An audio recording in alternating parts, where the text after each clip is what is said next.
Pumunta ka doon. At pagdating mo doon, sabihin mo lahat ng alam mo. Pasabugin mo, huwag kang magdadago. Kung anong sinabi mo sa akin, yun ang sabihin mo sa kanila. Paputuin mo. Yan. Sabi ko, sige boss. At pag nakita mo sila, sapakin mo. Sabi ko, sige boss, sasapakin ko po. So, tanda po ako noon. Sasapakin ko talaga itong mga doon. Dahil pag hindi ko sinapak ko, sisingilin ako ni Digong. So, ito na po. Anyway, hindi ako pinatawag ng kongreso noon dahil ayaw ni Digong. Hindi pa kailangan si Greco. Nagtatrabaho lang yan.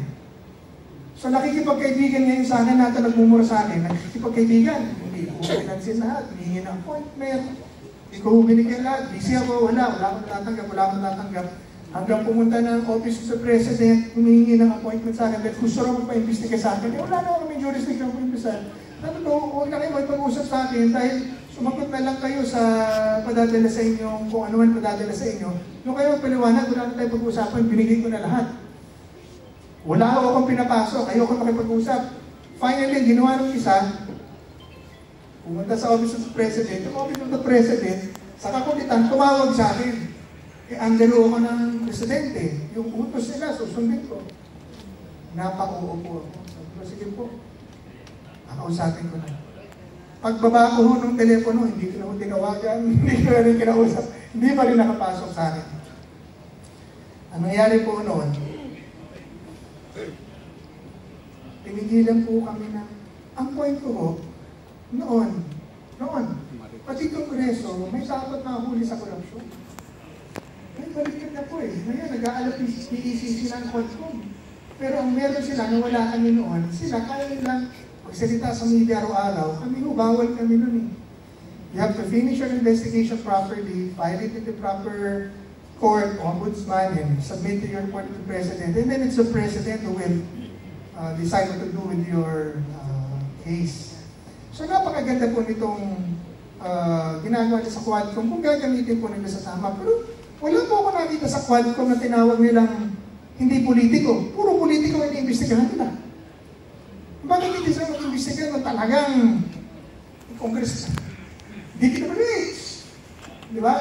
Bureau of Customs, BIR, yan ang tawag-tawagin nila. Huwag na yung flood control dahil damay sila rin eh. Dapat ibigay nila sa iba eh. Hindi ko nasasabing guilty sila, pero ibig sabihin, lumalabas sa mga investigation ngayon, sa mga issues ngayon, damay sila eh. Kung totoo yun o hindi ko support. Pero yun lang.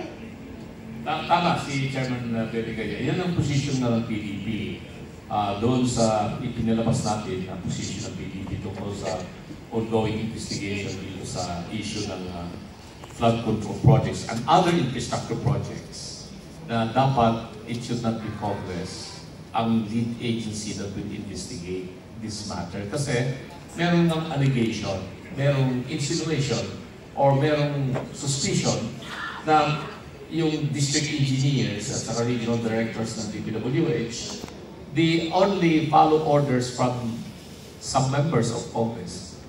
Hindi nila lahat, some members of Congress. So it would not be good if, sabi nga ni Mayor Benji Magalo, hindi magandang tignan na yung criminal, siya mismo ang mag-iimbestiga sa sarili niya. Like it's going to be, hindi lang conflict interest yan o what.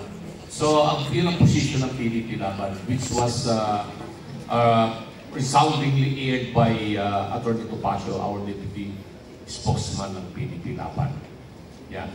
So, anything more, General Quito, you have anything more to add about this issue of ease of doing business na isa sa napakalaking legacy ni Tatay Digong that really not just paved the way but institutionalized good governance in the Philippines. At last, for so many years after the implementation of the 1987 Constitution, nagkaroon ng pagbabagong pananaw ang mga tao, hindi lamang dito sa Pilipinas, kahit sa ibang bansa, na tumaas talaga yung paningin ng ibang tao sa gobyerno ng Pilipinas from 2016 to 2023. Hopefully, magtuloy-tuloy sana ito na itong legacy na ito.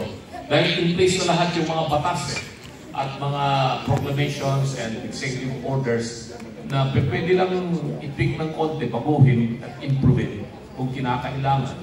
Pero may pinabanggit kanina si Chairman Bellica, yung plano na naman nilang baguhin ang saligang batas at nabanggit niyan tungkol nga dyan sa federalism, which is really one of the principal reason why we have PDP Laban existing as a party, kasi yun ang isa sa ating primary mission or goal ng PDP Laban, to establish eventually a federal system of government. But yung akin kasi as one of the constitutional reformers and advocates of changing the constitution, federalism cannot be done outright. So I have proposed this as early as 2005, yung evolving federalism. The evolving federalism, meaning we have to strengthen the autonomy of the local government. Si Greek Chairman Bellica kanina, binanggit niya na one of the ways that Congress can do now in the 2026 budget would be to allocate more resources to the local government units and let the local government units implement these infrastructure projects that have immediate impact on the community. Binabanggit niya yung Economic Development Council from the barangay going up to the regional level, up to the national level. That is the meaning of autonomy. When you give the government powers and duties to perform, give them also the financial support and make them accountable for whatever funds that would be coming from the national government, because that is the real meaning of people empowerment. That's the meaning of people empowerment. People empowerment is not just giving them this power, they have to be likewise accountable for whatever power that you are going to give them. And siguro kung babaguhin natin yung Constitution, if you have to change the Constitution, and there's a proposal in the House of Representatives, I think, may gain traction, that is to call for a Constitutional Convention. Pero kung ang purpose lang naman ng Constitutional Convention, as aired already by the proponents in the House, is merely to correct a minor grammatical error, why call a Constitutional Convention? Kaming mga lawyers, pag sinabi mong Constitutional Convention yan, you're talking of complete overhaul, revision of the Constitution, more particularly touching on the, not just the economic provisions, not just only the civil rights provision, but more importantly, the structure of government. The structure of government. Because that is the very reason why you are going to call a Constitutional Convention. But nagagastos ng bilyong-bilyong piso sa election pa lang ng CONCON delegate, and in the operation of the CONCON acting as an assembly to draft the Constitution to be ratified by the people in the plebiscite, that would entail the government enormous sum of money in order to come up with a draft Constitution. Kung ang babaguhin mo lang, explain mo lang yung fourth win. Okay, i-correct mo lang yung mga grammatical errors sa mga sentences ng Constitution. I don't think it's worth going to a CONCON if the purpose is only that one. Unless, ito yung unless, there is a hidden agenda. What is the hidden agenda? Is it an agenda that they will perpetuate themselves in power beyond 2028? Yeah, that is something that we are going to take a look at. Okay. So anything more? Wala nang masasabi. So, Attorney Noy, sa fact. Yeah.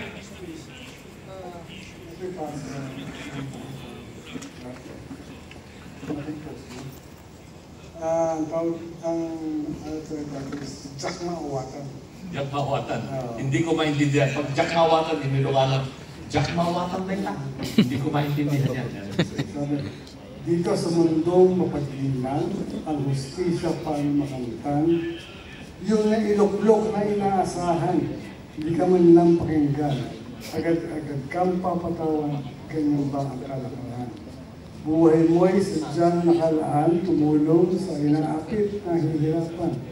Likas na makatawag at makatulungan, hangad lagi ang kapatihan. Kaya naiganyo kang malintihan sa iyong mahal na Panginoon. Tunay na hindi maintindihan ng iba ang paninindigan. Ang batas walang kinikilingan, ay apo di ka mauwatan.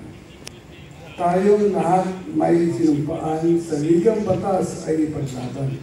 Ang tuntunin ay isa kataparan, dapat sundin ang puso't isipan. Tinipad ayon sa katotohanan ang batas ng buong katapatan. Tunay na hindi maintindihan itong mga ibang nahilang. Mali na nga pinagpipilitan ay Apo Jack Maawatan. Kapag hindi kayang awitan ang gusto na maling paraan, mananakot at nakakasuhan, dadakpin at iaalay sa dayuhan. Itong mga naghahari-harihan ang tunay na salot sa bayan. Tunay na hindi maintindihan ba't sila nagkaragyan dahil pa sa pera-pera lang ay Apo Jack Maawatan. Ang sabi ng banal na kasulatan, papalain ka ng katotohanan, manalig dahil sa kalangunan, pangalan nila ang nilang nilagakan, Panginoon, ganap na nililisan, ito ang dapat panghawakan. Maling gawain ay binabalikan sa takdang araw, huhusgahan. Doon sa apoy na nagat-nagatan, sisigaw sila ng Jack Maawatan. Yan, pagpakan natin yung magandang phone na briefcast Attorney Bigas. So, palakpakan natin itong ating mga panelists na nag-fire sa atin about good governance, ease of doing business, at saka about anti-corruption drive. Yan. Si Chairperson Asta naman. Pakinggan natin. Oo nga, nagpapasalamat ako sa iyo kasi kanina pa ako hindi pala ako nagpakilala sa sarili ko, no? Buti na lang pinakilala mo. Anyway, we would like to thank, of course, our resource persons. Yung nauna kasi yung mga always kanina, masyadong nagmamadali. May mga biyahe pa, always talaga, youngest, baka pagalitan ako, hindi na ako supporting sa next. May we request for our Vice Chairman to come over the platform, Vice Chairman Alfonso Cusi, and also the Acting Chairman, dahil ang ating pinakamamahal na tatay Digo ay nasa AIPAC. And alam ko na sobrang saludo tayo sa kanyang ginawa. Nakita niyo naman yung mga discussions natin ngayon. And may we request also Ka-Biong and Ka-Bernie Ang, the NCR Regional President, to come here and award this certificate to our Bernie Ang and Attorney Garin, Deputy Secretary General for NCR, and the Regional President for NCR, Bernardito Ang, to award this certificate. May I just read the citation? In grateful recognition for your valuable contribution as resource person to the Revisiting the Duterte Legacy Forum held on August 21, 2025 at PDP Headquarters, Santa Mesa, Manila.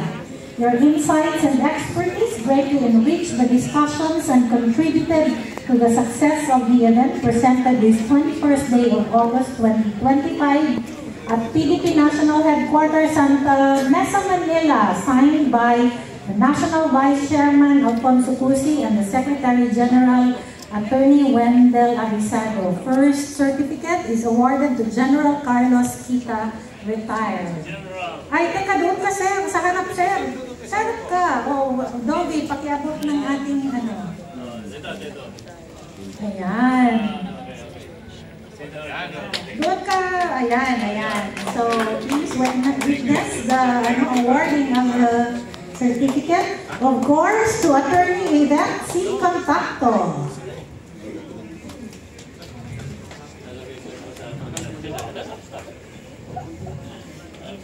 And Attorney Eduardo Brinas.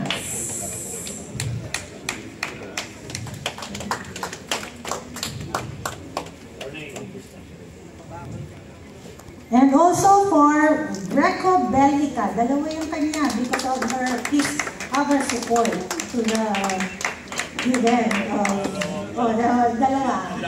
Hindi ko nababasahin para hindi baka maraming pumila sa'yo. Ayan. Okay. Picture mo na sa harap lahat. Mga awardees. Dito kami sa kabila. Dito kami sa kabila. Tawag kami dyan.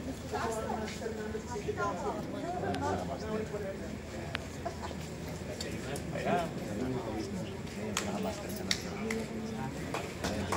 PDP.